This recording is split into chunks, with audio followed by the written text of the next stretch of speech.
प्रिय कृष्ण चंद्र की जय, रामायण महारानी की जय, सनातन विश्व धर्म की जय, बोलो भाई सब संतन की जय। उपस्थित आदरणीय श्रोतागण, श्री रामनवमी के 8वें दिवस में हम प्रवेश कर चुके हैं। 8वें दिवस में आप सभी को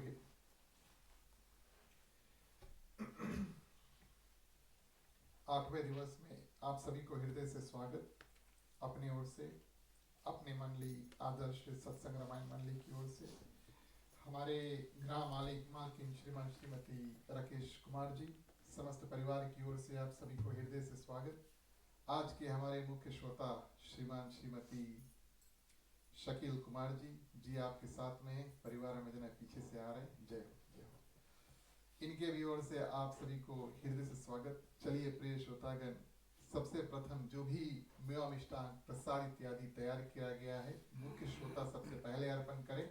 बचे कुछ जो लोग हैं उसके बाद में आकर के सभी कोई भोग लगाते हैं। बोलिए सियावर रामचंद्र की जय।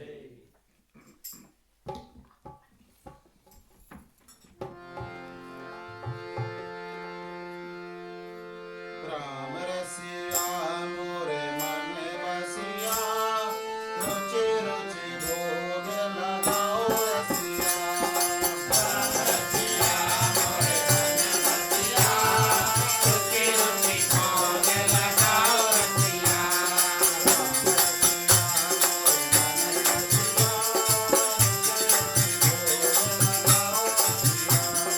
राम रसिया मोरे मन बसिया, रुचि रुचि भोग लगाओ रसिया।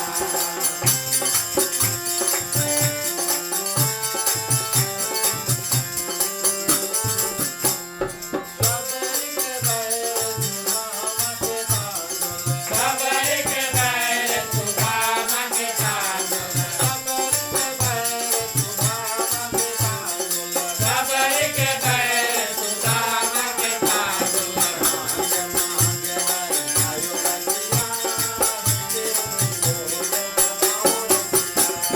राम रसिया मोरे मन बसिया, रुचि रुचि भोग लगाओ रसिया।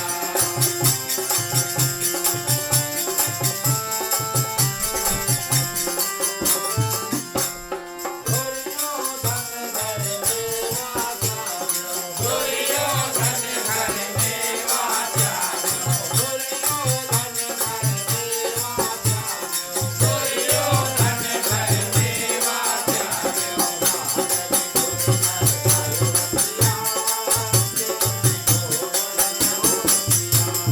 राम रसिया मोरे मन बसिया, रुचि रुचि भोग लगाओ रसिया।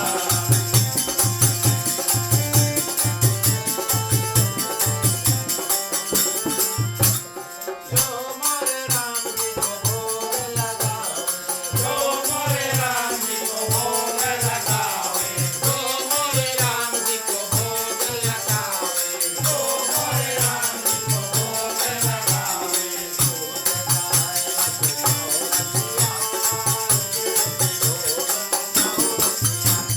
राम रसिया मोरे मन बसिया, रुचि रुचि भोग लगाओ रसिया।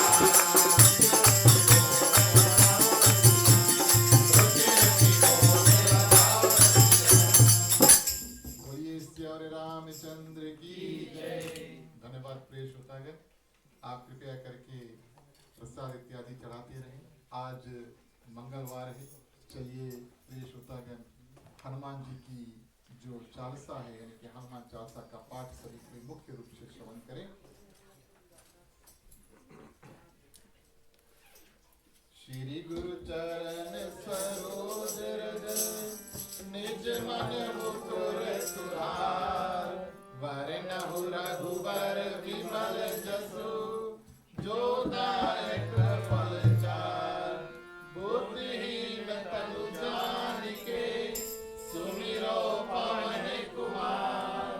बल बुद्धि विद्या देहु मोहि, हरहु कलेश विकार।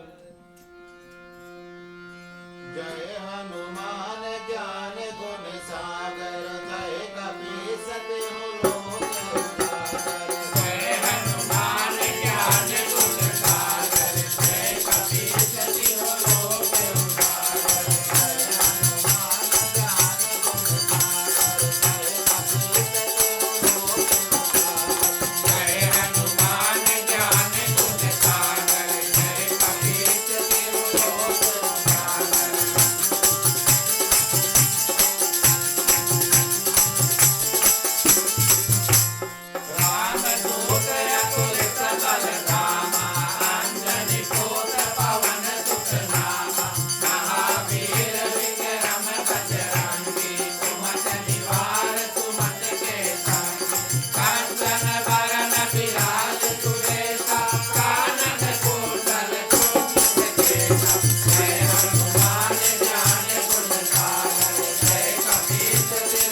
समय कुबेर कृपाल जहाँ से, कभी कोविद नहीं थके कहाँ से। तुम उपकार सुग्रीव ही कीना, राम मिलाए राजपद दीना। जय हनुमान ज्ञान गुण सागर, जय कपीस तिहु लोक उजागर।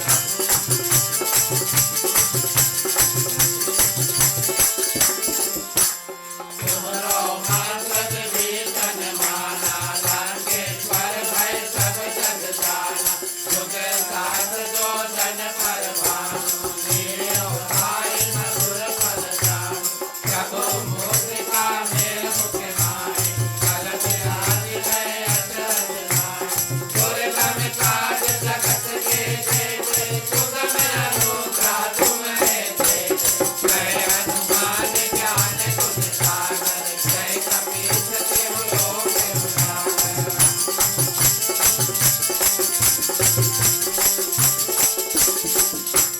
राम दुआरे तुम रखवारे, होत न आज्ञा बिनु पैसारे। सब सुख लहे तुम्हारे चरना, तुम रक्षक काहू को डरना। आपन तेज समारो आपे, तीनों लोक हांकते कापे। भूत पिशाच निकट नहीं आवे, महावीर जग जान सुनावे। जय हनुमान ज्ञान गुण सागर, जय कपीस तिहु लोक उजागर।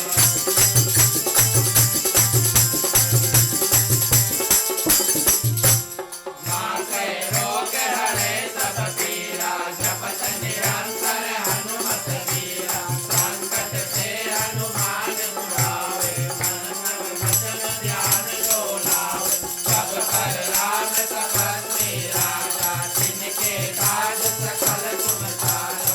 और मनोरथ जो कोई लावे, सोई अमित जीवन फल पावे। जय हनुमान ज्ञान गुण सागर, जय कपीस तिहु लोक उजागर।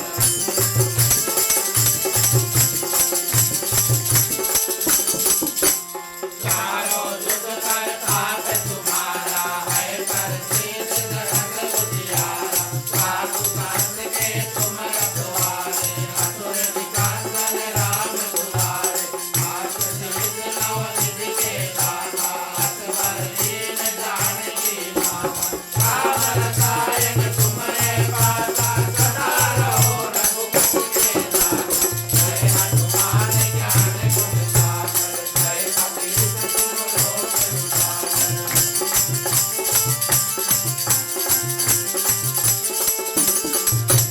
तुम्हरो भजन राम को पावे, जन्म जन्म के दुख बिसरावे। अंत काल रघुबर पुर जाई, जहाँ जन्म हरि भक्त कहाई। और देवता जितना धरई, हनुमत से सर्व सुख करई। संकट कटै मिटै सब पीरा, जो सुमिरै हनुमत बलबीरा। जय हनुमान ज्ञान गुण सागर, जय कपीस तिहु लोक उजागर।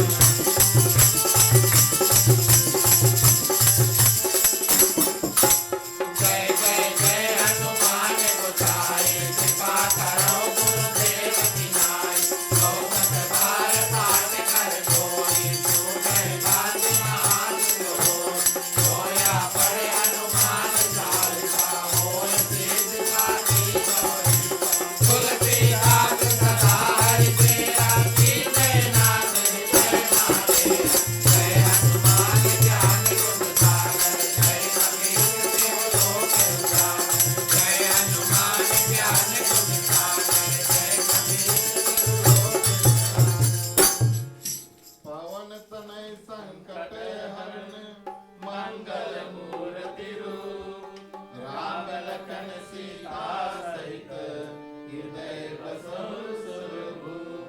पवन सुत हनुमान की जय, सियावर रामचंद्र की जय।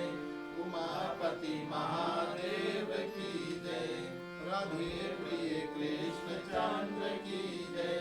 रामायण महारानी की जय, सनातन धर्म की जय जय। बोलो भाई सब संतन की जय। उपस्थित आदरणीय श्रोतागण, श्री श्री सीताराम के चरणों में कोटिश बार प्रणाम। हनुमान जी को वंदन, उनको धन्यवाद। उनकी कृपा से, उनकी दृष्टि माध्यम हम और आप, हमारा आगमन आज इस पवित्र आंगन में हुआ। राम द्वारे तुम रखवारे होत न आज्ञा बिनु पैसारे। आप सभी के हृदय में विराजमान श्री सीताराम जी को प्रणाम। हमारे गृह परिवार श्रीमान श्रीमती राकेश कुमार, उनके परिवार की ओर से आप सभी को इस भवन में हार्दिक हार्दिक स्वागत। आज के हमारे मुख्य श्रोता श्रीमान श्रीमती शकील कुमार जी अभी भगव में बैठी है, इनके ओर से आप सभी को हृदय से स्वागत। साधु संत को बंदगी, ब्राह्मण को प्रणाम। हमारे मंडली आदर्श सत्संग रामायण मंडली की ओर से आप सभी को जय सिया राम। रामनवमी के 8वें दिवस में प्रिय श्रोतागण आप सभी का हृदय से स्वागत करते हैं। खास स्वागत प्रिय श्रोतागण, आज हम एक बार फिर से आप सभी यहाँ पर आए, भगवान की कृपा हुई। हम जानते हैं कुछ लोग हमारे साथ ऑनलाइन माध्यम से जुड़े हुए हैं, उनको हम भी स्वागत करते हैं और आपको धन्यवाद देते हैं। कुछ लोग कई दिनों से हमारे कथा के साथ में जुड़े हुए हैं। जो लोग आज हमारे साथ में जुड़े, आप सभी को भी आदर सम्मान स्वागत करते हैं। प्रिय श्रोतागण, पहले 7 दिवस की जो कथा है, हमने बिल्कुल राम कथा स्वरूप इसको किया और प्रथम बाल कांड की कथा की। उसके बाद में हर एक दिवस हर एक कांड की कथा किया और कल हमने उत्तर कांड यानी कि मानस के आखिरी कांड, आखिरी सोपान की कथा श्रवण किए।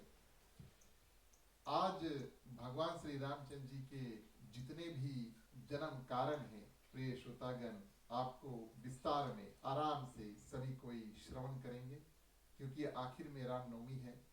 रामनवमी का अर्थ है कि भगवान श्री रामचंद्र जी का जन्म हो और कल भगवान श्री रामचंद्र जी का जन्म उत्सव जो है उसको हम लगभग इसी समय शाम को मनाएंगे। तो प्रिय श्रोतागण, हमने कल भी कहा था और दोहराना उचित समझूंगा कि न सिर्फ एक घर आंगन में भगवान श्री रामचंद्र जी का जो जन्म उत्सव है वो हो, न सिर्फ एक घर आंगन में भगवान श्री रामचंद्र जी का पदार्पण हो, उनका एंट्री हो, उनका स्थान बने, लेकिन हमारे और आपके सभी भक्त जो कथा सुन रहे हैं उनके हृदय में भी भगवान श्री रामचंद्र जी जाकर के बैठे। इस कारण से प्रिय श्रोतागण, 7 दिवस हमने भगवान श्री रामचंद्र जी की पावन पुनीत राम कथा को इस रूप से किया ताकि हमारे हृदय में सुंदर स्थान बन जाए। जब तक हमारा हृदय भरा रहेगा अन्य वस्तुओं से, अच्छा वस्तु, बुरा वस्तु जो भी होता है, जब तक हमारा हृदय भरा रहेगा तब तक हम भगवान के लिए उस हृदय में स्थान नहीं बना पाएंगे। तो 7 दिवस और आज की कथा में प्रिय श्रोतागण, हमारा और आपका प्रयास, हम अपने तरफ से कोशिश करते हैं, आप सभी अपने तरफ से कोशिश करना, माने ध्यान से सुनना और प्रिय श्रोतागण कथा को श्रवण करना। तो 8 दिवस जब हम भगवान श्री रामचंद्र जी के पावन पुनीत कथा को सुनते हैं, उसके बाद में ये अवसर प्राप्त होता है कि 9वें दिवस, नवमी के दिन भगवान श्री रामचंद्र जी का जो प्राकट्य है एक ग्राम में और सभी के हृदय में होगा। अब आपने 1 दिवस की कथा ध्यान से सुनी, 2 दिवस की या पूरे 9 दिवस की कथा ध्यान से सुनी, ये मैं पूरे विश्वास के साथ में आपसे कहता हूँ, ये सिद्ध बात है और आपको ये बात कई जगह सुनने को मिलेगा कि ध्यान से अगर हम आकर के पवित्र मन से कथा को श्रवण करते हैं तब आखिरी दिवस प्रिय श्रोतागण हमारे हृदय में आनंद भर जाना चाहिए, इसमें कोई संदेह नहीं है। अब कल की कथा के बारे में बताएं, हमारा ये उपेक्षा है, उपेक्षा यानी एक्सपेक्टेशन है। अब हमारे और आपके हृदय में अगर आनंद भर जाए उसके मतलब सबको नाचना पड़ेगा, है ना। ये उपेक्षा एक्सपेक्टेशन हम आपके ऊपर छोड़ देते हैं। आपको किसी रूप से तैयारी करनी है, कर के लिए पाँव मिजवाना है, कथा के बाद में आना हमें मीज देगा जो होए। लेकिन कहने का भाव प्रिय श्रोतागण, अब व्यासपीठ से कहा है तो कोई अगर पाँव आगे कर दे तो अवश्य उसकी पूर्ति करेंगे। लेकिन कहने का भाव ये कि तन मन धन से प्रिय श्रोतागण तैयार होकर आए कब कि भगवान श्री रामचंद्र जी का सुंदर जो जन्म उत्सव इत्यादि है उसको हम मनाएंगे। आज हम भगवान श्री रामचंद्र जी के राम कथा का अंत करेंगे 8वें दिवस कथा के अंत में, और कल हम भगवान श्री रामचंद्र जी के जन्म उत्सव की कथा करेंगे। कल की कथा बिल्कुल अलग होगी, सिर्फ और सिर्फ भगवान श्री रामचंद्र जी के जन्म की होगी। तो पहले से आपको तैयार कर देते हैं, लेकिन आज की कथा से गुजरना है। और जैसे भगवान श्री रामचंद्र जी का जन्म प्रिय श्रोतागण कल पावन पुनीत है, आज चलिए हम और आप सभी कोई वापस बालकांड में चलते हैं। बालकांड में गोस्वामी तुलसीदास जी अन्य रूपों से कई सुंदर सुंदर कारण बताते हैं कि किस रूप में प्रिय श्रोतागण भगवान श्री रामचंद्र जी का जन्म जो है वो लेना पड़े। कई अनेक कारण यहाँ पर बनते हैं। अब हम बारीकी से एक एक कारण को देखेंगे, लेकिन ये भी बताना उचित समझूंगा कि इस जगह का जो कथा है वो स्वयं भगवान शंकर प्रिय श्रोतागण अपने मुख से माँ पार्वती से और सुनाते हैं, कहते हैं। कहने का भाव, पूछे हो रघुपति कथा प्रसंगा सकल लोक जग पावनी गंगा। जो कथा है जो भगवान शंकर ने माँ पार्वती को सुनाया वो किसी गंगा मैया की जो पानी है उससे कम नहीं। जिससे गंगा मैया पवित्र करती है प्रिय श्रोतागण, कथा हमारे मन को पवित्र करता है, इसमें कोई संदेह ना हो। और पूछते हैं प्रिय श्रोतागण जिज्ञासा भाव से भवानी मैया, और कई प्रश्न, एक नहीं द्वि नहीं कई प्रश्न करते हैं, और भोलेनाथ के सामने जितना प्रश्न है धर देते हैं, पूछते हैं राम कथा। और ये उचित भी है। जब हम और आप सोचे कोई कथा का निर्माण करने के लिए हम दिन तारीख निकालते हैं और हम तैयारी करते हैं कि हाँ हम रामनवमी, राम कथा, भागवत कथा इत्यादि प्रिय श्रोतागण अपने ग्राम में करेंगे। कहने का भाव ये है कि मन में जिज्ञासा होना चाहिए कि चलो हम कथा सुने। माँ पार्वती के मन में ये जिज्ञासा अवश्य है कि हम कथा सुने, और प्रिय श्रोतागण उस जिज्ञासा भाव जो है उसको भोलेनाथ आदर करते हैं, सम्मान करते हैं, और माँ पार्वती से कहते हैं कि आपने अपने हित के लिए सिर्फ नहीं, ये जो कथा है हम और आप प्रिय श्रोतागण करते हैं, सुनते हैं, ये सिर्फ अपना कल्याण, आपका कल्याण नहीं, विश्व कल्याण के लिए होता है। तुलसीदास जी ने तो बालकांड में कह भी दिया, हम किसी और के लिए नहीं लिखने, हम सिर्फ और सिर्फ अपने लिए मानस का निर्माण यानी कि मानस को लिखा। स्वतंत्र सुखाए यानी कि स्वतंत्र यानी कि हमारा मन, हमारे मन शुद्ध रहे, उसमें परिवर्तन हो, इस कारण से हमने इस कथा को लिखा। ये तो एक बोनस ही समझें कि ये कथा को हमने और कहाँ से कहाँ, माने कि हमारे गिरमिट पूर्वज, उससे पहले भारत में जो लोग हैं, अब किताब जो है, ग्रंथ जो है लिख के धर दिया, लेकिन उसका उपयोग हमारे पूर्वज इत्यादि कई हजारों वर्ष से करते आए हैं, बड़ी सुंदर बात है। लेकिन प्रथमे गोस्वामी तुलसीदास जी ने अपने लिए लिखा। कहने का भाव, पहले अपन आपके सुधारो फिर दूसरे को देखो। एक संत ने बड़ा खूब बताया कि हम और आप जितने जगत में जितने लोग हैं प्रिय श्रोतागण, सभी कोई अगर अपने आप को सुधारने में लग जाते हैं तो किसी और को सुधारने की और कारण ही नहीं बनेगा। सब कोई अपने आप सुधर जाए, किसी को सुधारने की आवश्यकता नहीं। इस भाव के साथ में गोस्वामी तुलसीदास जी ने मानस का निर्माण किया, और बालकांड में माँ पार्वती भगवान शंकर से प्रश्न करते हैं।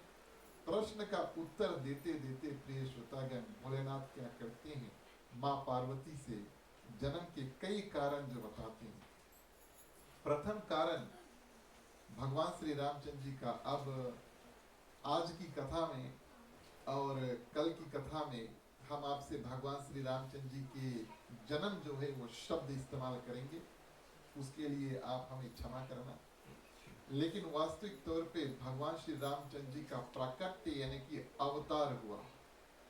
जन्म और अवतार में बिल्कुल अंतर है प्रिय श्रोतागण। हमारा और आपका जन्म होता है, भगवान श्री रामचंद्र जी का अवतार होता है, यानी कि वो भगवान विष्णु के एक रूप बन के और पृथ्वी पर आते हैं। अब ये भेद कैसे होता है इसके लिए तो कल प्रतीक्षा करना होगा, कल तक। लेकिन भगवान श्री रामचंद्र जी का अवतार हुआ, उनका प्राकट्य हुआ, और लोक भाषा में हम कीर्तन इत्यादि गाते हैं, लोकगीत इत्यादि गाते हैं, कभी कभी कह भी देते हैं उनका जन्म हुआ। लेकिन इस बात को हम भूले नहीं कि हम हैं और भगवान भगवान है। हमारा जन्म भगवान श्री रामचंद्र जी का अवतरित यानी कि अवतार हुआ। प्रथम कारण प्रिय श्रोतागण भोलेनाथ बताते हैं, ये भगवान विष्णु के द्वारपाल होते, उनका नाम था जय और, फिर से बोलो, धन्यवाद। तो द्वारपाल प्रिय श्रोतागण भगवान विष्णु के पास हैं। अब यहाँ पर प्रिय श्रोतागण ये कथा हमें बतलाती है कि भगवान विष्णु के द्वारपाल हैं और भगवान विष्णु के द्वारपाल होने भी चाहिए। आप बात का ध्यान दें, एक भगवान विष्णु के द्वारपाल हैं और दूसरा ये उचित भी है कि भगवान विष्णु के द्वारपाल जो है उनके जो सिक्योरिटी गार्ड हैं वो होने भी चाहिए। भगवान शंकर को और भगवान विष्णु की अगर हम तुलना करें तो भोलेनाथ के पास कुछ नहीं है, सिर के ऊपर छत भी नहीं है, कुछ नहीं है, ना घर है, ना छत है, ना दीवार है प्रिय श्रोतागण, ना तन पे कपड़े हैं। ये भोलेनाथ की महिमा है। लेकिन भगवान विष्णु बिल्कुल अलग है। भगवान विष्णु बिल्कुल अलग है। भगवान विष्णु साक्षात माँ लक्ष्मी के संग रहते हैं। अब हमारे और आपके पास अगर लक्ष्मी है तो उसको हमें बड़े सुरक्षित रूप से रखना होगा कि नहीं? सोना है, चांदी है, पैसे इत्यादि है, जो भी है उसको हम बड़े सुरक्षित रूप से रखेंगे। कभी भी अगर हम और आप सोचें कि भगवान विष्णु को द्वारपालों की आवश्यकता क्यों है, तो इस बात का अवश्य ध्यान दें कि उनके पास प्रिय श्रोतागण और माँ लक्ष्मी है। इस कारण से सुरक्षा रूप में उनके पास द्वारपाल होना उचित है। इस रूप में भोलेनाथ के मंदिर प्रिय श्रोतागण कई जगह पर ऐसे होते, यहाँ पर तो नहीं, लेकिन भारत में 24/7 खुले रहते हैं। जब भी चाहो आप जाकर के दर्शन कर लो। लेकिन विष्णु भगवान के मंदिर समय समय पर खुलता, समय पर आरती होता, भगवान का दर्शन, दरवाजा किवाड़ जो है वो खुलता है, भगवान का दर्शन हम करें, दर्शन कर लिए, दरवाजा फिर बंद कर देते हैं। इस रूप में उनके साथ में साक्षात लक्ष्मी मैया है और वैभव जो है, जो लक्ष्मी है, उनको हमें बड़े सुंदर रूप से और सवार के सचार के रखना है। ऐसा नहीं कि हमेशा उसका प्रदर्शन इत्यादि करना है। तो द्वारपाल थे जय और विजय प्रिय श्रोतागण। अब 2-3 दिन पहले हमने आपसे बताया कि कोई भी भगवान के माया से परे नहीं है। भगवान के माया सबको सताती है। हमने देखा और आज की कथा में भी देखेंगे कि नारद जी को भगवान की माया जो है वो छू जाती है और भगवान को श्राप दे देते हैं। गरुड़ जी जो भगवान के साथ में हमेशा रहते हैं, वो भी भगवान के माया से परे नहीं, यानी कि ऊंचे नहीं है, उनको भी ये अफेक्ट करता है। और ये अवश्य संभव है कि जय और विजय जो 2 द्वारपाल हैं, उनको भी भगवान की माया जो व्यापेगी, किस रूप में? घमंड रूप में व्यापती है कि हम भगवान श्री रामचंद्र जी के, भगवान श्री विष्णु के द्वारपाल हैं, हम भगवान विष्णु के द्वारपाल हैं।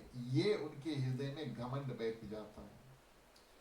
हुआ यूं, अब देखिए प्रिय श्रोतागण, जब भगवान के समीप रहकर कोई वस्तु उपजता है, घमंड इत्यादि, क्रोध इत्यादि, तो भगवान उनका निवारण अवश्य करते हैं। या तो अपने निवारण करते हैं, या तो ऐसा प्रिय श्रोतागण रूप बनता है, ऐसा होता है कि कोई संत महात्मा आते हैं, 4 ऋषिगण आते हैं, सनकादि ऋषि नाम की ये 4 भाई होते हैं। इनको अगर आप देखें तो प्रिय श्रोतागण इनकी उम्र जो है वो 5 वर्ष के बच्चे जैसे लगते हैं, लेकिन इनका जीवन यानी कि जिंदगानी बहुत लंबा, इनका जो आयु है, एज है, काफी बड़ा है। भगवान का आशीर्वाद, उनकी कृपा, उनके वरदान माध्यम प्रिय श्रोतागण ये दिखने में 5 वर्ष के जैसे लगते हैं। तो जय और विजय द्विद्वारपाल जब देखते हैं कि ये 4 ऋषि, उनके दृश्य में प्रिय श्रोतागण अभिमान, अब मन में है अभिमान तो हमारा दृश्य भी बदलता है। वो संत को पहचान नहीं पाए और इस रूप में प्रिय श्रोतागण भगवान विष्णु का दर्शन करने से उनको बिल्कुल रोक दिया, बोले नहीं आप अंदर नहीं जा सकते। अब एक बात आपको बताएं, अगर कोई ब्राह्मण है, भगवान का सच्चा भक्त है और वो भगवान का दर्शन करना चाहते हैं प्रिय श्रोतागण, और भगवान बिल्कुल करीब है लेकिन उनका दर्शन हो नहीं पाता, तब उनके मन में क्रोध अवश्य आएगा, है ना।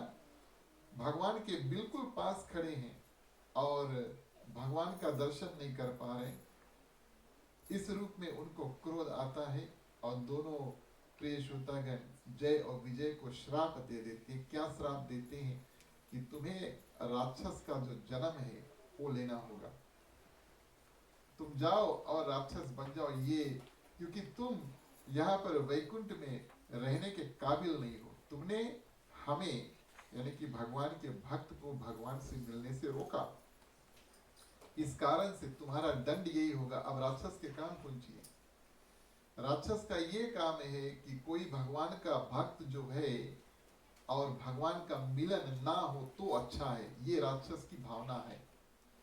इस रूप में प्रिय श्रोतागण ऋषियों ने दंड दिया, क्रोध में आकर दंड दिया या समझदारी से आकर दंड दिया, लेकिन दंड तो मिला।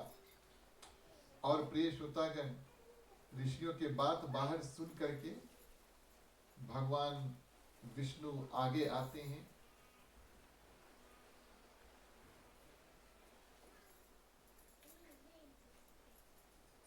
ऋषियों के बात सुन करके भगवान विष्णु जो है वो जब बाहर निकलते हैं प्रिय श्रोतागण, ऋषियों को देख करके उनका प्रणाम दंडवत इत्यादि करते हैं, पूछते हैं क्या हाल हुआ। सब बात जब उनको पता चला तब प्रिय श्रोतागण वो जय और विजय को एक चॉइस देते हैं, बोले 7 वर्ष आप चाहो तो भगवान के भक्त रूप पृथ्वी में आप रह सकते हो, या तो प्रिय श्रोतागण 3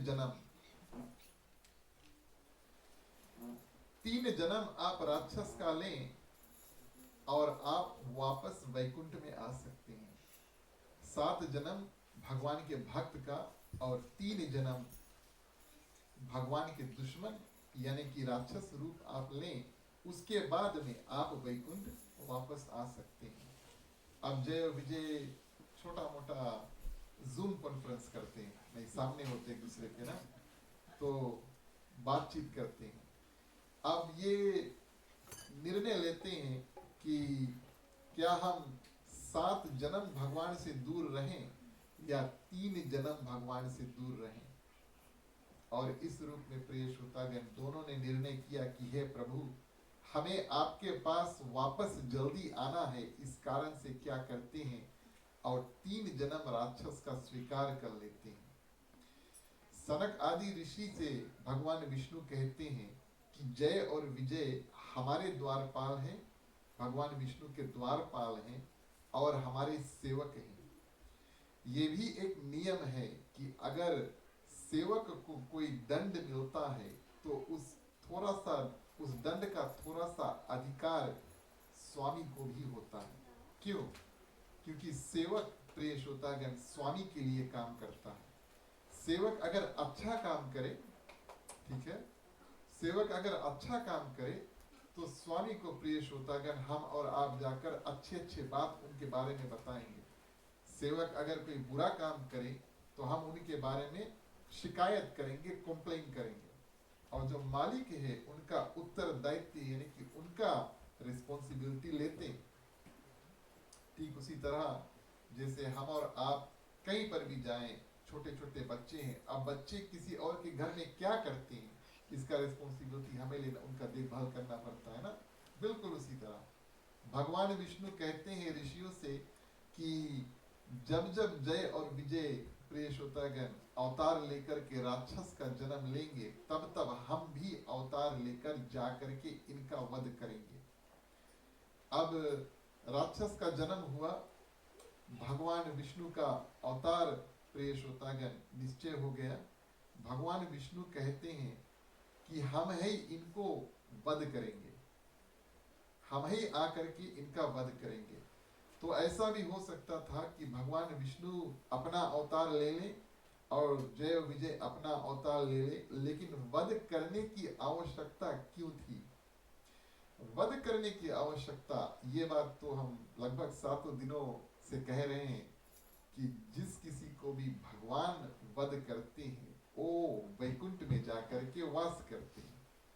अब जितने जितने रूप जय और विजय बनाते हैं भगवान अपने अपने रूप बना करके और उनका वध करते हैं ताकि उनका वैकुंठ में वास वापस मिले। इस रूप में प्रिय श्रोतागण ये श्राप इत्यादि हुआ और भगवान विष्णु और जय और विजय तीनों तैयार होते हैं।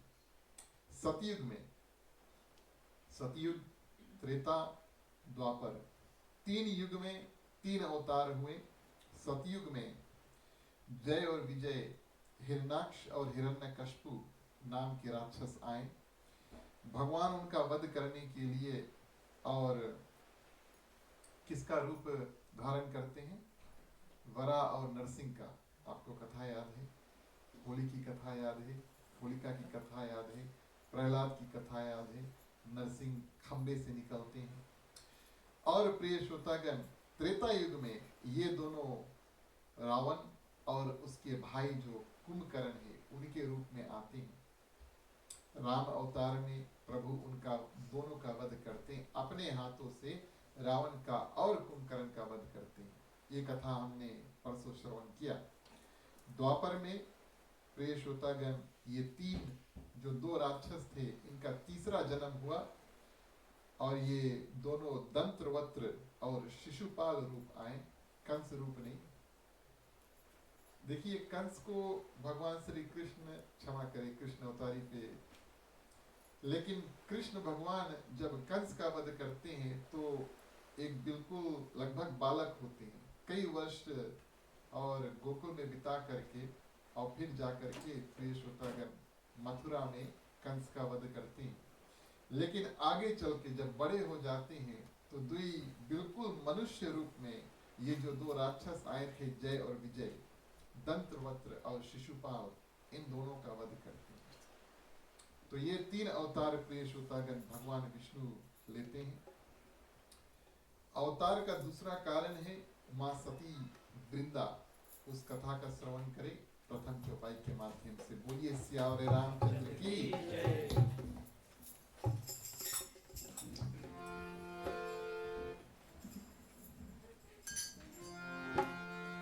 प्यारे प्यारे श्रोतागण आओ चले रामायण की कथा सुने। प्यारे प्यारे श्रोतागण आओ चले रामायण की कथा सुने।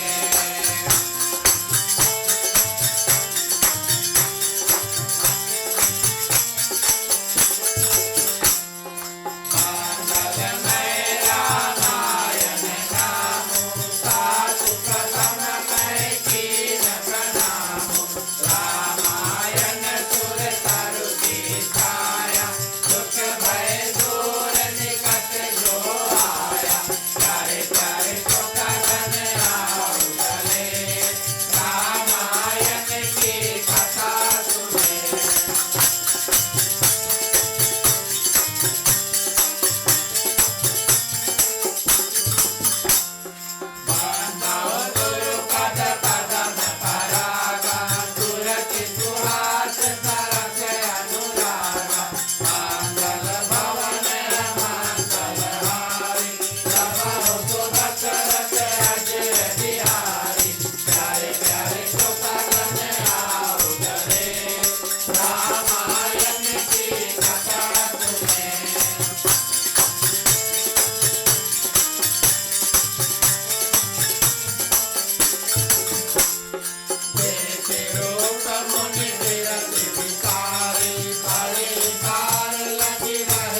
यही अवसर चाहिए परम, यही अवसर चाहिए परम, शोभा रूप विशाल हो।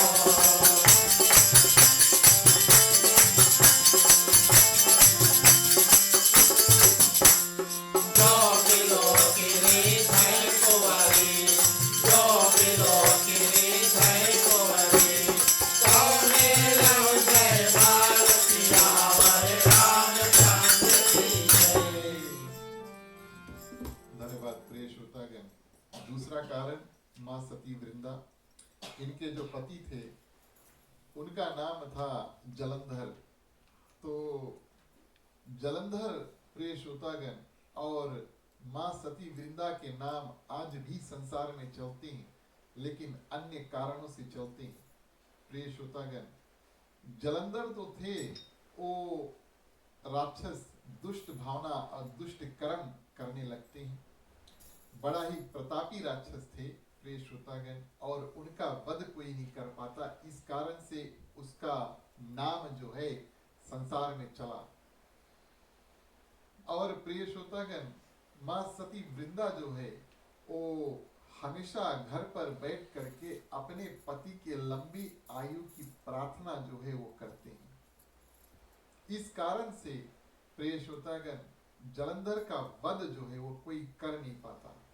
कुछ दिन पहले हमने आपसे जो अलग अलग स्थान की सोच वाली नारी माँ अनुसुईया और माँ सीता के जो वचन हैं उनको बताए थे।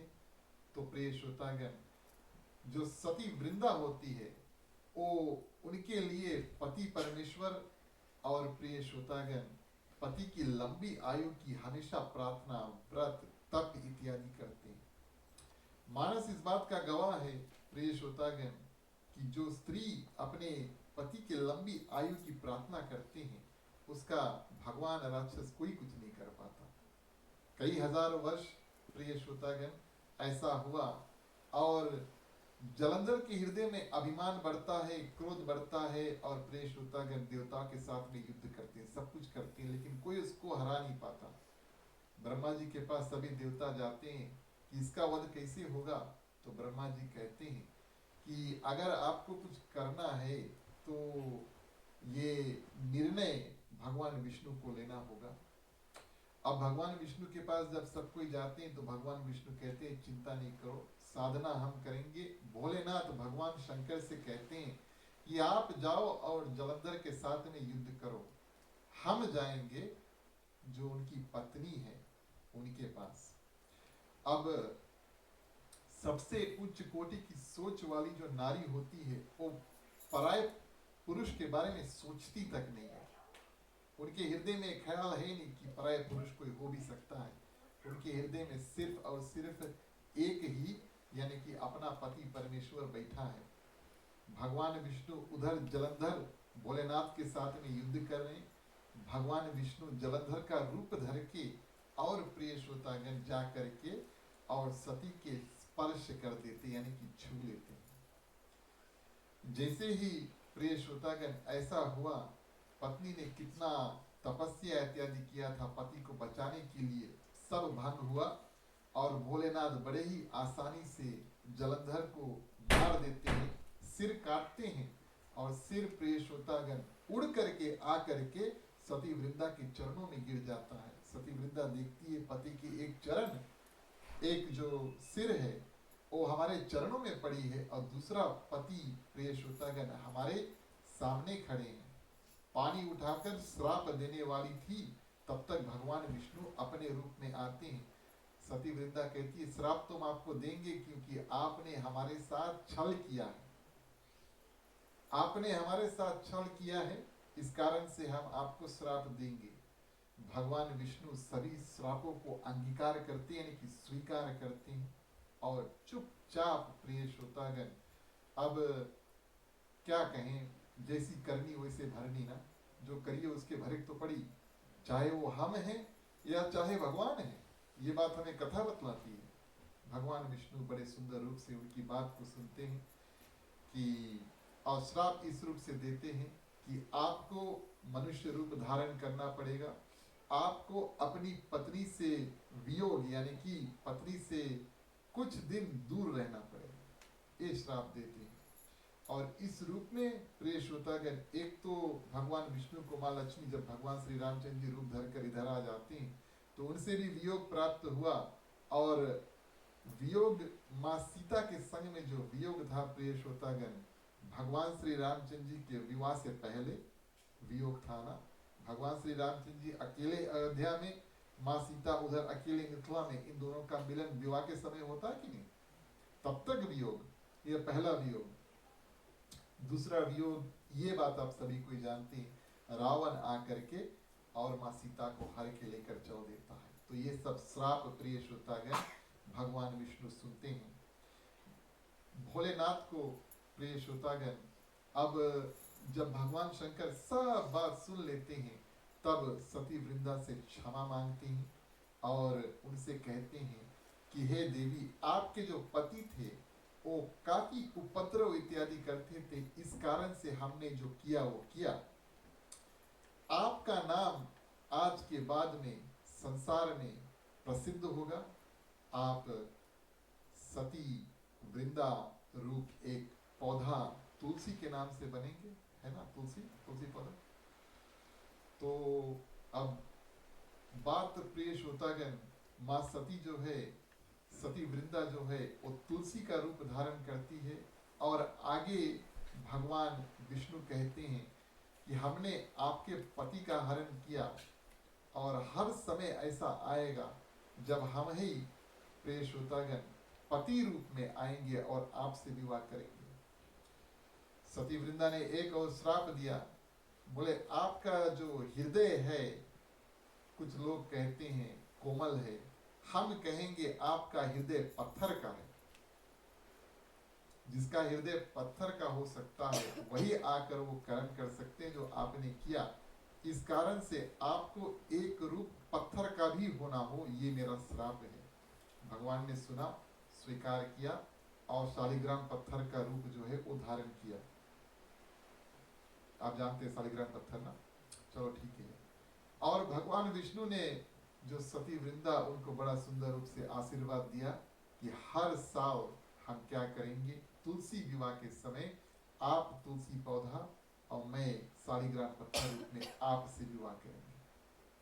तो सब श्राप प्रिय श्रोतागण भगवान विष्णु जो है वो बटोर रहे हैं। भोलेनाथ कथा जो है वो माँ पार्वती को बताते हैं और कहते हैं कि तीसरा कारण हम आपको सुनाएं कि नारद ऋषि ने भी भगवान को श्राप दिया। तो माँ पार्वती प्रिय श्रोतागण बैठी है और बिल्कुल चौंक जाती है। बोले कैसे, नारद जी भगवान के परम भक्त हैं, हमेशा तीनों लोकों में नारायण नारायण कहकर घूमते हैं। अब लौकिक भाषा में नारद जी के ऊपर कई आरोप लगते हैं, यहाँ के बात उधर करे, उधर के बाद इधर करे, इधर के बाद वापस उधर करे, इसको नारद कहते हैं ना। लेकिन वास्तविक तौर पे वो इधर से उधर, उधर से इधर क्या कर रहे हैं, भगवान का नाम। 2 घड़ी से ज्यादा एक जगह टिकते नहीं है और इस रूप में हर एक जगह जहां पर जाते हैं भगवान का नाम उच्चारण करते। ये प्रिय श्रोतागण नारद जी का काम है, मुख से राम नाम और भगवान का काम हमेशा करते रहते। तो इस रूप में ऐसा हुआ, एक दिवस ऐसा आया, नारद जी प्रिय श्रोतागण एक सुंदर स्थान देखते हैं और सोचते हैं चलिए हम बैठ करके थोड़े देर वहां पर ध्यान करें। किसका, भगवान विष्णु का ध्यान करें। जब ध्यान कर रहे थे प्रिय श्रोतागण, अब उनका श्राप ऐसा है कि 2 घड़ी से आगे किसी जगह टिक नहीं सकते। 2 घड़ी बीत गया, कई घड़ियां बीत गई, ऐसे नारद जी बैठे हैं। इसका भी कारण है, अब कोई भी श्राप प्रिय श्रोतागण भगवान के भक्ति से बड़ा नहीं होता। श्राप है नारद जी का अवश्य, 2 घड़ी से आगे कहीं टिक नहीं सकते, लेकिन आज वो साधारण रूप से बैठ करके भगवान का भजन कर रहा है, भगवान का ध्यान, भगवान का जाप कर रहा है। तो कोई भी श्राप उसके ऊपर लागू नहीं है। कई घड़ियां ऐसे बीत गईं और प्रिय श्रोतागण, इंद्र भगवान को भय हुआ, डर लगा कि आज नारद काफी लंबा बैठ के तपस्या कर रहे हैं, शायद ये मेरा आसन जो है उसको ग्रहण करना चाहते हैं।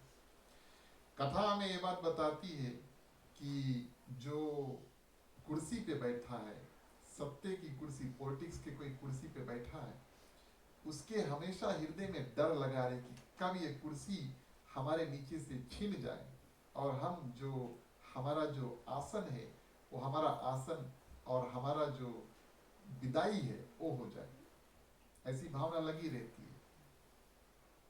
इंद्र भगवान इंद्रासन पे बैठे तो है, लेकिन अन्य रूपों से कई कथा में, कई पुराणों में यह बात आई है कि आसन प्रिय श्रोतागण इंद्र भगवान को विचलित कर देते हैं। किसी को तपस्या करते देखते हैं, हृदय में ये बात बैठता ही इंद्रासन चाहते हैं। अब ऐसा हुआ तो प्रिय श्रोतागण कामदेव को भेजते हैं और बोले आप जाओ और नारद जी का जो तपस्या उसके भंग करो। अब कामदेव वहां पर पहुंचते हैं, इस बात का भी ध्यान दें कि कोई भक्त बैठ करके भगवान का नाम का जाप कर रहा है, आंख बंद है, भगवान का ध्यान है, उसके आसपास भगवान की कृपा उसके ऊपर है, उसके आसपास कुछ भी होगा प्रिय श्रोतागण, उनको किसी रूप से उनकी जो निष्ठा है और उसका रूप है वो बदल नहीं पाएगा, उनका ध्यान जो है वो तोड़ नहीं पाएगा। यही हुआ, कामदेव थक जाते हैं, कई ऐसे ऐसे यत्न करते हैं, अप्सराओं को लेकर आते हैं, नृत्य करते हैं, अन्य अन्य यत्न करते हैं कि किस रूप से और हम नारद जी का जो ध्यान है उसका भंग करें, कर नहीं पाते। जब नहीं कर पाते तब प्रिय श्रोतागण चुपचाप भागते नहीं है, ये भी सीख मिलता है। किसी से हम हार मान जाएं, उसके सामने बैठ जाओ हाथ जोड़ के। अब प्रिय श्रोतागण कामदेव हाथ जोड़ करके बैठ जाते हैं और उसके हृदय में ये बात है कि हमने कोशिश किया इनका ध्यान भंग करने के लिए, असफल रहे। ये बात अगर नारद जी किसी और से सुने तो हमारे ऊपर बड़े क्रोधित होंगे। ये उचित है कि हमारे ही मुख से हमारी करतूत जो है वो सुन लें और हम क्षमा मांग लें। इस भावना के साथ में बैठ जाते हैं। नारद जी का ध्यान टूटा देखते कामदेव आगे बैठे हैं और प्रिय श्रोतागण बातचीत हुआ, क्षमा मांगते हैं। नारद जी बोले क्यों, हमने आपकी जो तपस्या उसको भंग करने, कोई बात नहीं, ये तो भगवान की कृपा है। कहे तो दिया ये भगवान की कृपा है कि आपने हमारी तपस्या को तोड़ नहीं पाए, लेकिन हृदय में अभिमान बैठ जाता है। अब भगवान का नाम लेकर के प्रिय श्रोतागण और तपस्या कोई तोड़ नहीं पाया, लेकिन हृदय में, अपना हृदय में अभिमान बैठ जाता है। भगवान की लीला जो है वो अपरंपार है। भगवान अपने अपने भक्तों को कभी कभी परीक्षा लेते हैं। यूं समझे ये नारद जी के लिए एक परीक्षा ही था। अभिमान पैदा तो हो गया, अब अभिमान अगर हृदय में पैदा हो जाए तो उसको अपने आप दबाना चाहिए। संसार में हमें कोई ऐसा व्यक्ति मिलेगा नहीं जो हमारे मन का अभिमान दूर से दबा दे। क्यों, अभिमान की हम देख नहीं पाते ना। हमारा मन का अभिमान हमारे पास है, इसको हम पहचाने और इसको हम अपने आप दबाएं। ये निश्चित है कि ये फिर उठेगा। मनुष्य का शरीर मिला है तो प्रिय श्रोतागण काम, क्रोध, मद, लोभ इत्यादि सब फिर से पैदा हुए, लेकिन साधन हो हमारे पास इन सबको और काबू में रखें। नारद जी, अब हमने आपसे बताया सब बगल घूमते हैं, अब सब बगल ये प्रचार कर रहे हैं कि कामदेव हमें हरा नहीं पाए। प्रिय श्रोतागण भगवान शंकर के पास जाते हैं, ब्रह्मा जी के पास जाते हैं, सभी को इनसे अनुरोध करते हैं बात यहीं पे बंद कर दो, ये आपको शोभा नहीं देता, ये बात को यहीं पे बंद कर दो, इससे आगे नहीं बताना। और स्पेसिफिक वार्निंग दे देते हैं भगवान विष्णु के जाए कि ये बात कदापि नहीं बताना, क्योंकि उनको बड़ा ही दुख लगेगा कि उनका भक्त जो है आप नारद ऐसे ऐसे बात कर रहे हैं। लेकिन नहीं, अब अभिमान का पेड़, भगवान की माया पूरे रूप से नारद जी को व्याप चुका है और वो वैकुंठ में पहुंच जाते हैं और इस रूप में नारद जी से और विष्णु भगवान मिलते हैं और पूरी कथा जो है वो बता देते हैं। साधारण रूप से बताएं, भगवान विष्णु समझ जाते हैं कि हृदय में घमंड है। भगवान विष्णु के लिए नारद जी उनके पुत्र से कोई कम नहीं है, पुत्र रूप में देखते हैं। अब हमारे और आपका पुत्र है या पुत्री है तो उनका देखभाल करना प्रिय श्रोतागण, उसका उत्तरदायित्व यानी कि रिस्पॉन्सिबिलिटी हमारा है कि नहीं। भगवान विष्णु के लिए नारद जी पुत्र समान है। पुत्र को कुछ होए उसको सुधारना, कैसे सुधारे, आगे की कथा चौपाई के माध्यम से देखेंगे। बोलिए सियावर रामचंद्र की।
नारद जी के हृदय में अहंकार हुआ।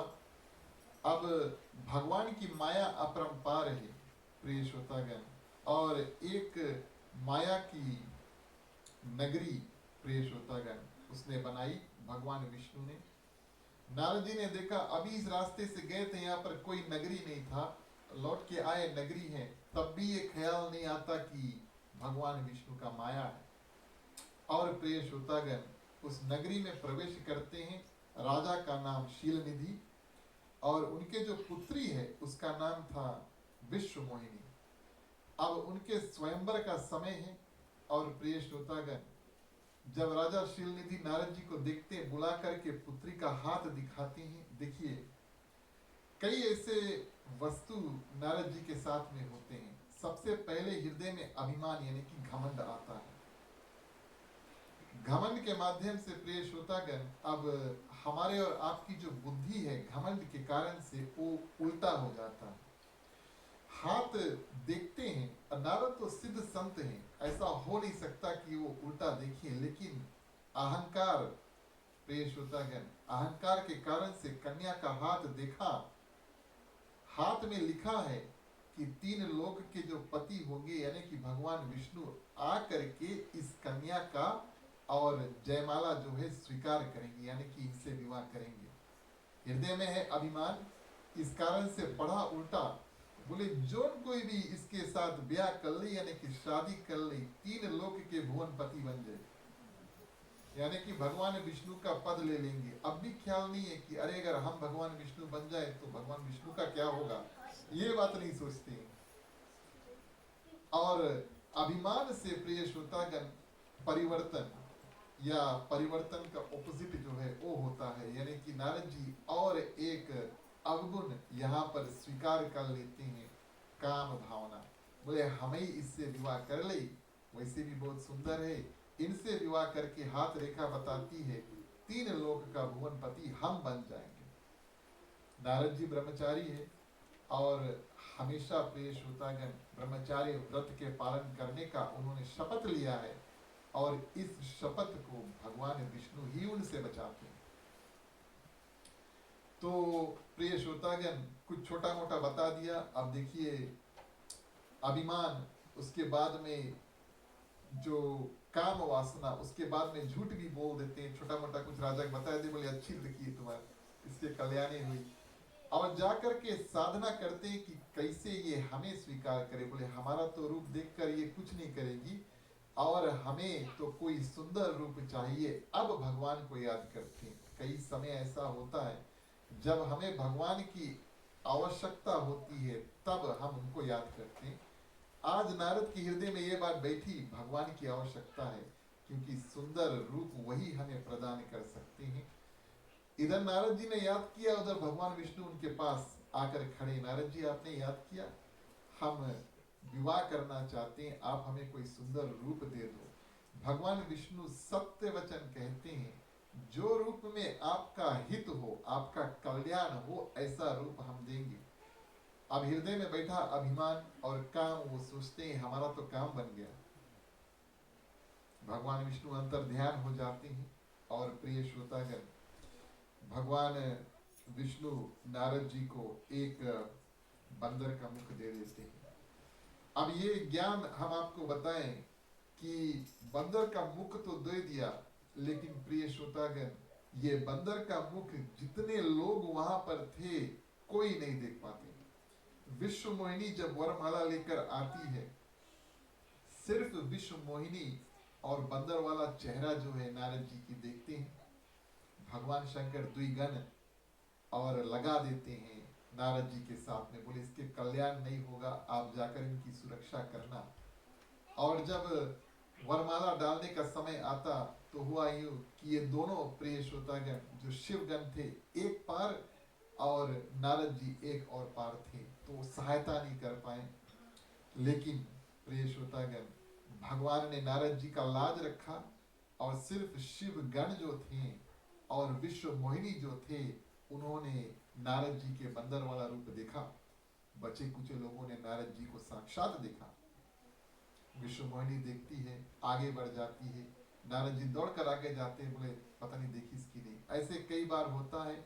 अंत समय में प्रिय श्रोतागण भगवान विष्णु मनुष्य का रूप लेकर आते हैं। विश्व मोहिनी क्या करती है, उसके गले में वरमाला जो है वो डाल देती है। अब भी नारद जी की कुछ समझ में नहीं आई। बोले भगवान ने कहा था कि आपका कल्याण होगा, हमारा तो कल्याण हुआ नहीं। और सोचते सोचते जा रहे थे प्रिय श्रोतागण, द्विगण जो थे वो कहते हैं कि प्रभु आप अपन चेहरा तो देखो। पानी में जब चेहरा देखते बंदर का चेहरा देखते, दोनों को श्राप दे देते हैं, जाओ पृथ्वी पर और राक्षस बन जाओ। और प्रिय श्रोतागण यहाँ पर अब परिवर्तन और उल्टा परिवर्तन जो है वो होता है। सबसे पहले अभिमान हृदय में जागा, घमंड, उसके बाद में प्रिय श्रोतागण काम वासना जागी। अब प्रिय श्रोतागण क्रोध यानी कि गुस्सा यानी कि आग बाबूला होते हैं। कौन? नारद जी। कहां से कहां देखिए पहुंच जाते हैं नारद जी और ऐसा क्रोध करते हैं प्रिय श्रोतागण, वैकुंठ जाएंगे और भगवान विष्णु को क्या नहीं क्या कहेंगे। भगवान विष्णु क्या करते हैं, विश्व मोहिनी रूप को लेकर के और तुरंत प्रिय श्रोतागण नारद जी के सामने पहुंच जाते हैं।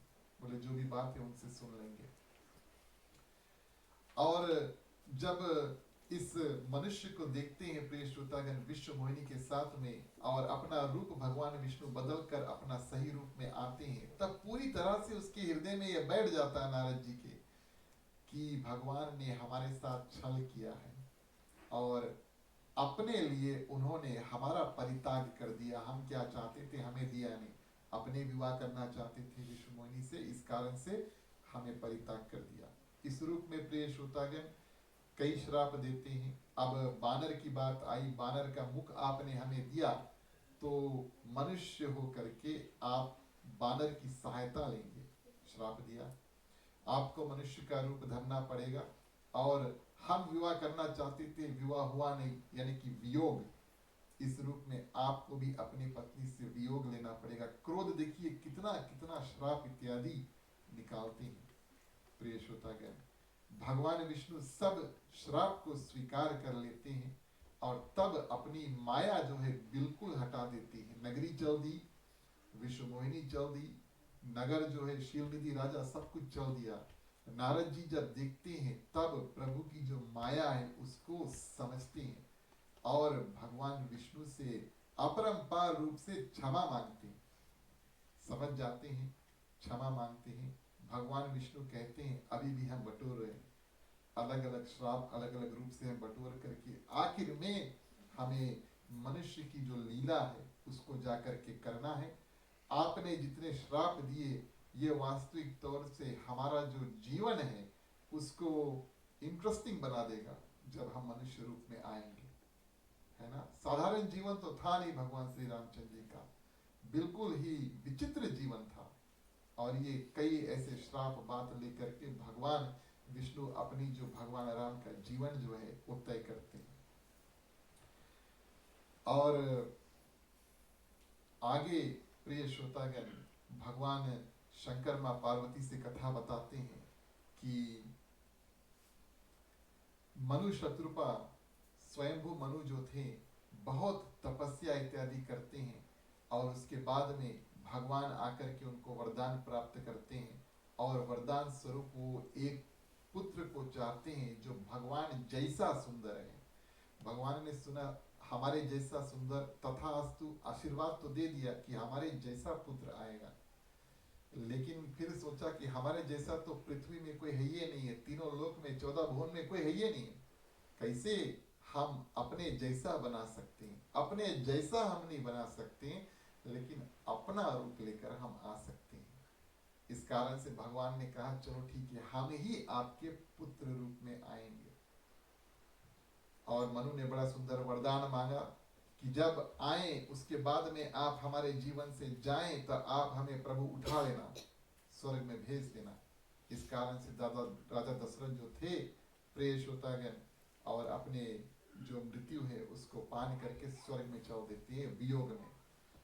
शत्रुपा मैया जो कौशल्या बनती है उन्होंने वरदान मांगा कि प्रभु जब आप आए तब आप हमें बता देना, पता नहीं कितना जीवन है और कितने बच्चे हमारे आगे हो, आप एक ही बार आने वाले हैं और आप हमें बता देना कि आप आए हैं। इस कारण से प्रिय श्रोतागण कौशल्या मैया को और साक्षात रूप में भगवान श्री रामचंद्र जी अपना विराट रूप जो है उसको दिखा देते हैं। मानस इस बात का और प्रत्येक प्रिय श्रोतागण गवाह यानी कि एविडेंस है। और अंतिम कथा जो जन्म के कारण की है प्रिय श्रोतागण वो राजा प्रताप भानु की है। उसका एक भाई होता है और प्रिय श्रोतागण ये और केकई देश का एक राजन सत्यकेतु था, उनके 2 पुत्र थे प्रताप भानु और अरिमर्दन और मंत्री थे दरंग रुचि। अब इनका क्या हुआ प्रिय श्रोतागण, राजन जब वन में जाते हैं उनको कपटी मुनि मिलते हैं। देखिए पहले भी हमने आपसे कहा हमारा किसके साथ में संग हो इस बात का बड़ा ध्यान देना चाहिए। कपटी मुनि की कृपा से प्रिय श्रोतागण और उनका जो इन्फ्लुएंस है उसके माध्यम से जो राजा प्रताप भानु है और उनका भाई है अरिमर्दन वो ऋषियों का श्राप प्राप्त करता है कि आप अगले जन्म में राक्षस बनोगे। और उनका जो एक और मंत्री होते हैं उनका नाम धर्म रुचि होता है, वो तो भगवान का भक्त था। इस कारण से वो जब जन्म प्राप्त करते हैं तो विभीषण रूप में आते हैं। ये जन्म कारण बता करके भगवान शंकर माँ पार्वती से प्रिय श्रोतागण और रावण, कुंभकर्ण और विभीषण की तपस्या की कथा बताते हैं और किस रूप से उन्होंने कैसा वरदान प्राप्त किया कि हमें देवता सबसे हम युद्ध कर लेंगे और मनुष्य जो है और बानर छोड़ के और हमें कोई मार नहीं पाए, ऐसे ऐसे वरदान प्रिय श्रोतागण और ब्रह्मा जी ने तथास्तु कह करके रावण को दे दिया।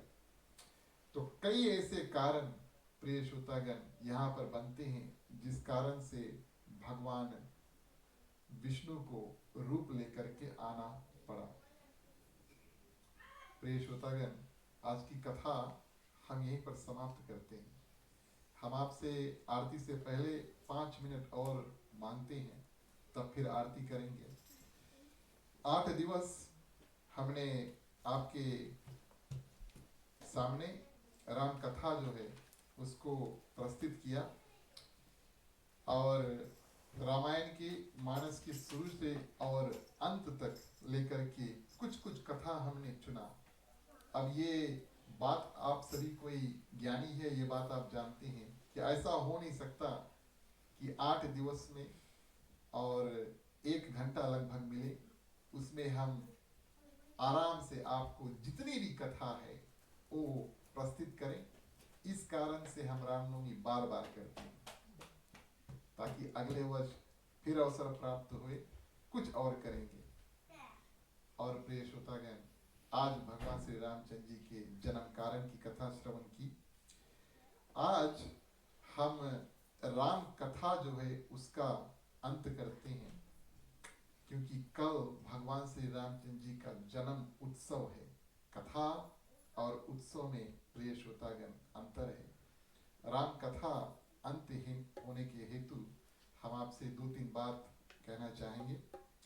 सबसे पहले हमारे गृह मालिक श्रीमान श्रीमती राकेश कुमार के और परिवार को हृदय से धन्यवाद देते हैं। व्यास आसन पे अपने ओर से, हमारे मंडली की ओर से जितने भी भक्त यहाँ पर आए और कल भी आएंगे, हृदय से आप परिवार को धन्यवाद देते हैं।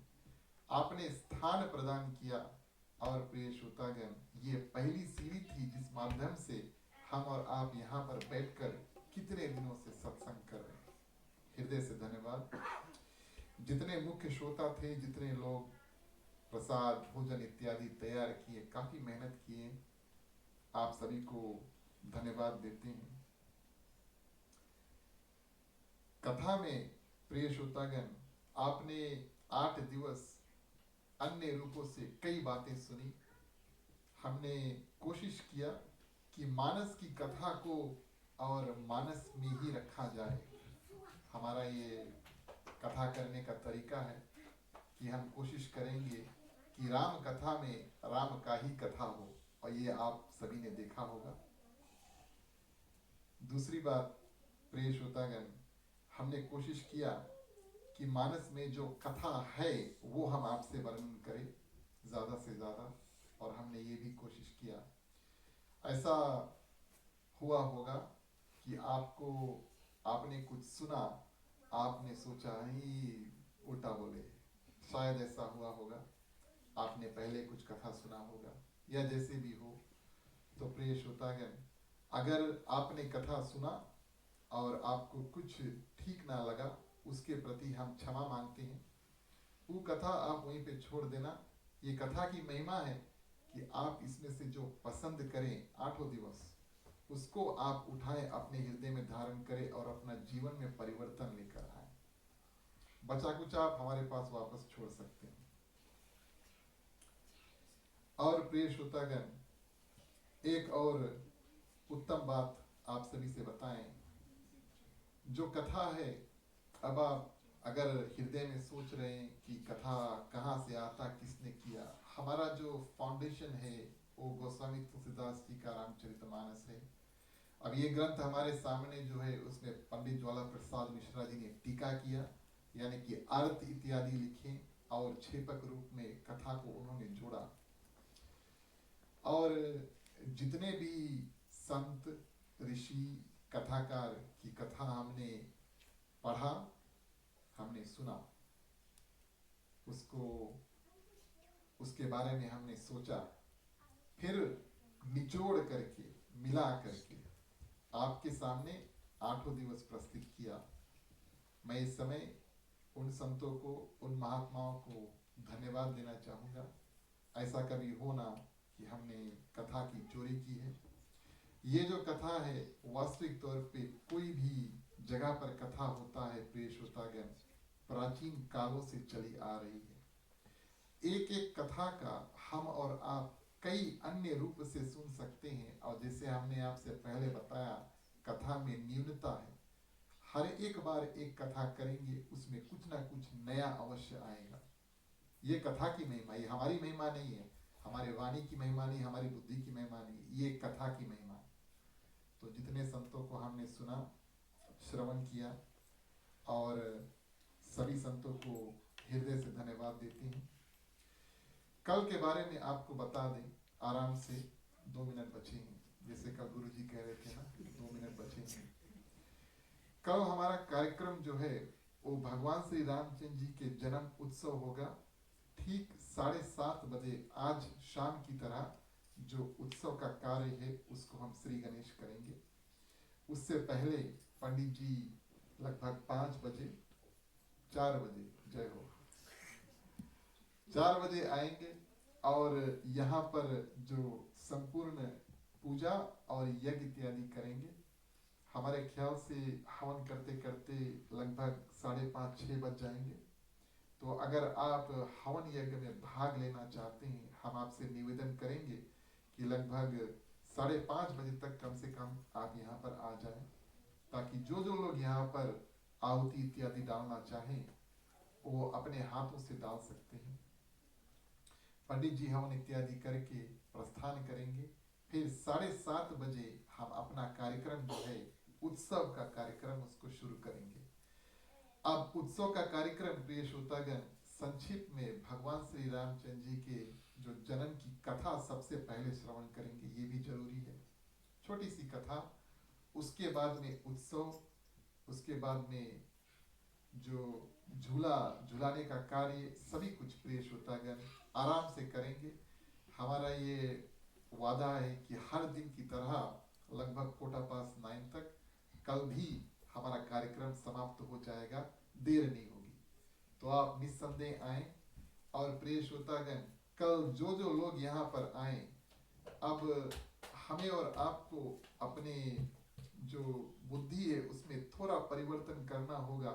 मान ही ले कि जहाँ पर आप आ रहे, मान लो आप हेंडरसन से आ रहे हैं, या हमारी बहन जी नीलम तो फंगरे से आई है, ये मान ले कि जिस गांव में आप आए हैं कल की कथा के लिए, वो साक्षात अयोध्या नगरी है। और जो घर है ये समझ ले कि राजा दशरथ है। राजा दशरथ माँ कौशल्या का घर है। कल हमारे ग्राम मालिक मालकिन राजा दशरथ माँ कौशल्या का जो रूप है उसको धारण करेंगे। राजा दशरथ ढेर पैसा लेके आई, माँ कौशल्या ढेर सोना लेके आई। ठीक है, इमिटेशन ना हुई कोई बात नहीं, हम लोग ले लेंगे, सब चलेगा। और हम और आप ई भावना के साथ में आए कि हम सभी कोई अयोध्या में बैठ कर के भगवान श्री रामचंद्र जी के जन्म जो है उसकी कथा को श्रवण करें आनंदित रूप से। प्रिय श्रोतागण, भगवान श्री रामचंद्र जी का जो जन्म उत्सव है उसको मनाएं। हमसे ज्यादा कई लोगों ने कितना मेहनत किया है और यहाँ तक पहुँचने के लिए हम सभी को हर दिन प्रिय श्रोतागण फल प्राप्त होता जो कार्य हम करते हैं। कल हमें उस फल का रस प्राप्त होगा। भगवान श्री रामचंद्र जी का जन्म इस आंगन में, इस घर में और हमारे हृदय में। सभी को तैयार होकर आए। आज का जो कार्यक्रम है आगे बढ़ाते हैं। आरती का समय आता है। प्रिय श्रोतागण, सभी कोई खड़े हो जाएं। बारी बारी से सभी कोई मुख्य श्रोता के बाद में आरती कर सकते हैं। बोलिए सियावर रामचंद्र की जय।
ही रखना।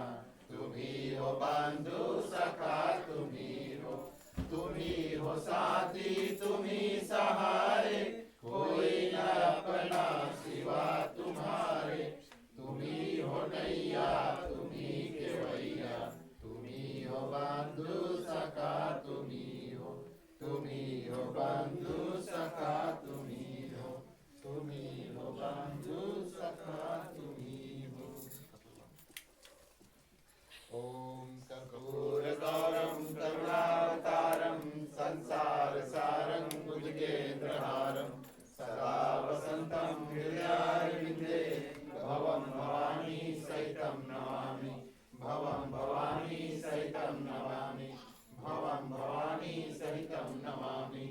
ओम मंगलम भगवान विष्णु मंगलम गरुड़ध्वज मंगलम पुंडरीकाक्षो मंगलाय तनो हरि।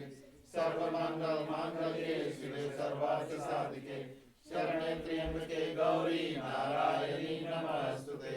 नारायणी नमस्तुते। नारायणी नमस्तुते। आरती में पानी थोड़ा सा पानी छोड़ना आप विराजनम समर्पयामि। ठीक है, आरती दर्शन।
श्रोतागण, आप सभी से आग्रह करेंगे कि आप सभी को अपने अपने स्थान ग्रहण करें। आप बैठ सकते हैं। बैठे बैठे बारी बारी आप आरती का दर्शन कर सकते हैं। आज का जो कार्यक्रम है प्रिय श्रोतागण, उसको आगे बढ़ाते हैं। क्षमा प्रार्थना करने का समय आया। बोलिए सियावर रामचंद्र की जय। दूर करो दुख दर्द सभा, क्षमा करो भगवान हो। मन मांगे तो उत्पल कर दो, देकर निर्मल ज्ञान हो। सबके दाता राम है, सबके पालनहार हो। सबके दाता राम है, सबके पालनहार हो। नित्य करने हो आरती, शरण कमल दिखलाए हो। कहा हरि वाचा करे, लोक अनंत जलाए हो। सुख में सुमिरन सब करे, दुख में करे ना कोई हो। सुख में सुमिरन करे, दुख काहे कोई हो।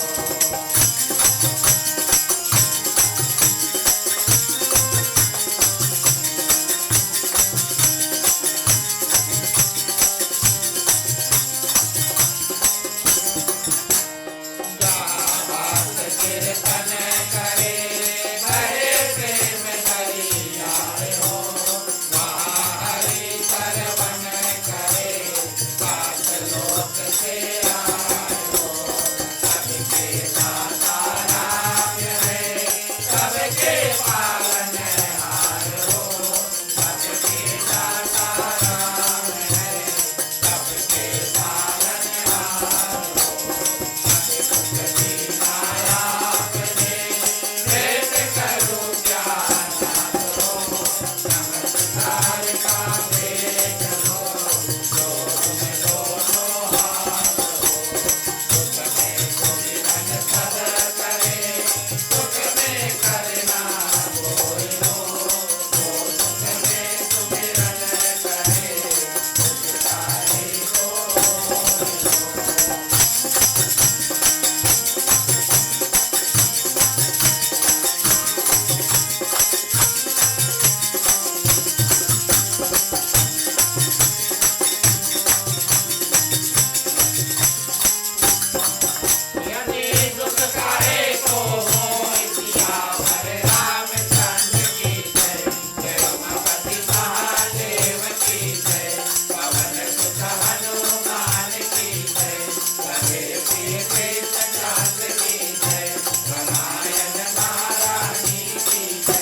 फिर अंतिम प्रार्थना करेंगे। शुभकामनाओं के मंत्र के माध्यम से अपना कल्याण, जहाँ पृथ्वी पर जितने जंतु हैं, चलते हैं, उड़ते हैं, तैरते हैं, सबकी कल्याण की प्रार्थना करेंगे। किसी में किसी प्रकार का दुख तकलीफ है, हम में उनमें सब में भगवान से प्रार्थना करें कि भगवान आप हमें थोड़ा थोड़ा शक्ति प्रदान कर दें। आप जितना शक्ति प्रदान करें हम इस्तेमाल करें, सभी कोई अपने अपने दुख से पार पाएं। मांगने का वक्त आता है, आप सभी से आग्रह करेंगे अपने हाथों को खोल लेते हैं। पुरुषों के लिए राइट ओवर लेफ्ट, महिलाएं अपने अपने आंचल अपने अपने हाथ में ले सकते हैं। चलिए प्रार्थना करते हैं। स्वस्ति प्रजभ्यः परिपालयन्ताम् न्यायेन मार्गेण महीं महिषाः गौरवाभ्यो शुभमस्तु नित्यं। लोकाः समस्ताः सुखिनो भवन्तु, सर्वे भवन्तु सुखिनः, सर्वे सन्तु निरामयाः, सर्वे भद्राणि पश्यन्तु, मा कश्चित् दुःखभाग् भवेत्। अपौत्र पौत्राणां सन्तु, पौत्राणां सन्तु पौत्राणां, निर्धनाः साधनाः सन्तु, जीवन्तु शान्तं शतमेव मम, जीवन्तु शान्तं शतमेव मम, जीवन्तु शान्तं शतमेव मम। धन्यवाद प्रिय श्रोतागण। अंतिम मंत्रों के लिए सभी कोई हाथ को जोड़ लेते हैं। मुख्य श्रोता हाथ में फूल ले लो। इन मंत्रों के साथ में मंगल कामनाएं, कल्याण मांगे और भगवान से ये प्रार्थना करें कि हमारा जीवन शुभ हो, सबके घर में अन्न का भंडार जो है वो हो, भगवान की कीर्ति, भगवान का यश हमेशा हम भक्तों के ऊपर रहे, समस्त प्राणियों के ऊपर रहे। चलिए सभी कोई हाथ जोड़कर प्रार्थना करते हैं। ओम सर्वेषां मंगलं भवतु, सर्वेषां कल्याणं भवतु, सर्वेषां शुभं भवतु, सर्वेषां शान्तिर्भवतु। धर्म की वृद्धि और अधर्म का नाश हो, संतन में सदा सद्भावना हो। हर हर महादेव की जय। जय श्री सीताराम हरे। ओम नमः पार्वते पते, हर हर महादेव हरे। जय जय वीर बजरंगी, हर हर महादेव हरे। धन्यवाद प्रिय श्रोतागण। अंतिम शरण में एक बार फिर से अपने ओर से, हमारे मंडली आदर्श सत्संग रामायण मंडली की ओर से, हमारे गृह मालिक मालकिन श्रीमान श्रीमती राकेश कुमार, समस्त परिवार, आज के हमारे मुख्य श्रोता श्रीमान श्रीमती शकील कुमार जी, समस्त परिवार उपस्थित है। इन सभी की ओर से आप सभी को हृदय से स्वागत, आप सभी को धन्यवाद देते हैं। जिन जिन लोग हमारे साथ ऑनलाइन माध्यम से जुड़े, आपको भी हृदय से धन्यवाद देते हैं। जितने लोग यहाँ पर हैं, आप सभी के लिए प्रसाद है, आप सभी के लिए महाप्रसाद है। कृपया करके जो गृह मालिक है, आज के मुख्य श्रोता, उनको धन्यवाद, उनको आशीर्वाद देकर जाएं। आज भी मंडली थोड़ी देर कीर्तन करेगी। जो जो लोग हमारे साथ में कीर्तन माध्यम जुड़ना चाहते हैं, शुरू से आगे आ जाएं, मिलकर कीर्तन करेंगे। आखिरी दिवस आज हमारा कीर्तन का होगा। कल हम प्रिय श्रोतागण संपूर्ण कथा का अंत करेंगे, जन्म उत्सव करके शांति पाठ इत्यादि होगा, कीर्तन नहीं करेंगे। आखिरी दिवस कीर्तन करेंगे। चलिए मुख्य श्रोता को पंचामृत देते हैं।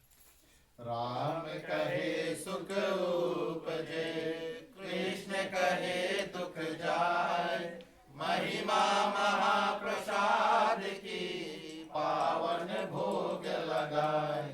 तन मन धन है तेरा, स्वामी सब कुछ है तेरा, तेरा तुझको अर्पण, तेरा तुझको अर्पण, क्या लागे मेरा। ओम जय जगदीश हरे, ओम जय जगदीश हरे, ओम जय जगदीश हरे। ओम शांति शांति